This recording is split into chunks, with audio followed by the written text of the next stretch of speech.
Do proteins, the way that you're talking about them, sound like little creatures? I think of them, because of my background, like powder, like just sort of inert molecules, which clearly, judging by the way that you're talking about them, they're not. I've seen them animated before as having like articulatable shapes, and they actually move. Is that accurate?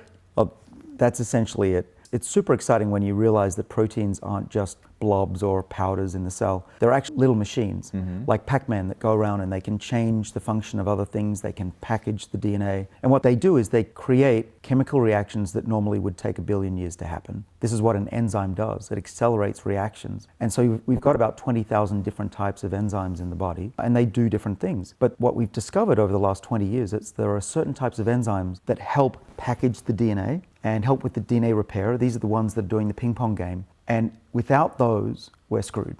We basically will age more rapidly. Conversely, what's really exciting is we've discovered that you can make them more active to make sure the DNA is packaged correctly and the repair is very efficient. And there are ways you can do that: exercise, dieting, being hungry. They allow these enzymes that control our body and make us healthier. They make those enzymes much more active. So instead of a Pac-Man doing this, you exercise, you diet, take a molecule that we work on, and it'll go around and fix everything much more efficiently and keep you younger for longer, we think. Why do you use the Pac-Man analogy, which makes me think of it's eating something? Is that what's happening? Is it eating cells that have a level of senescence, or is it more Bob the Builder and it's going around tearing some things apart, putting some things back together? Yeah, it's more like Bob the Builder, but I think a good example for at least the enzymes that we work on, called sirtuins, that protect the body, they're like a little tiny pair of scissors. They clip off chemicals.